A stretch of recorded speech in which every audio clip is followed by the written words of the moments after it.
départ dans quelques secondes.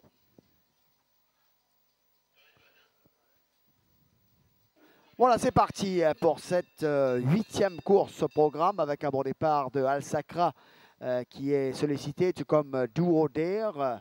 Donc pour l'instant, il y a lutte pour le commandement. Al Sacra est en côté corde avec Do or Dare à son extérieur. Overdose qui suit très près aujourd'hui avec Power Tower à son extérieur. Regardez Black Indy complètement à l'extérieur qui tente de partir maintenant sous la montre de Cédric Ségeon alors que Do or Dare a pris les commandes.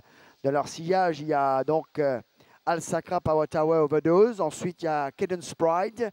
Ensuite, il y a Wildfire, Senor's Guess, World Buster. Et en dernière position, eh bien, il y a Lucky at Last. On est dans la ligne opposée à 900 mètres du poteau, toujours sous l'impulsion de Do or Dare à son extérieur. Tente d'arriver maintenant Power Tower. Sacra qui reste bien au contact. Cadence Pride qui a déboîté et qui se retrouve à l'extérieur de Overdose. Ensuite, Black Indy qui semble avoir du mal à l'extérieur. Ensuite, il y a Senos Guest qui fait l'effort pour se rapprocher. Wildfire également fait l'effort, tout comme World Buster.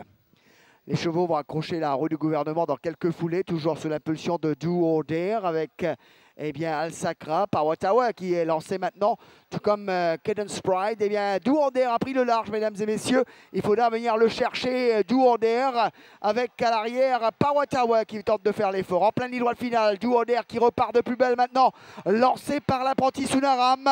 On tente de revenir avec Cadence Pride, mais qui n'accélère pas comme prévu. C'est Do or Dare qui va s'imposer. La cause est entendue. Do or Dare s'impose devant Power Tower, Cadence Pride et Overdose. Le salut dans la fuite pour Do or Dare qui est parti en trombe pour s'installer aux commandes de cette course. Et bien à partir de cet instant, avec le kickback qu'on avait sur cette piste, regardez, une piste détrempée, Ségeon a lui tenu à courir à l'extérieur, mais son cheval s'est arrêté nettement.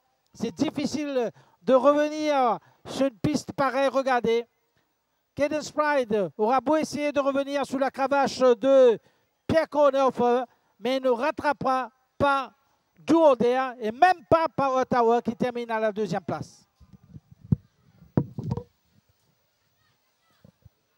Et une nouvelle victoire pour l'apprenti Sonaram qui est un fidèle maintenant du Winners Enclosure et qui remporte ici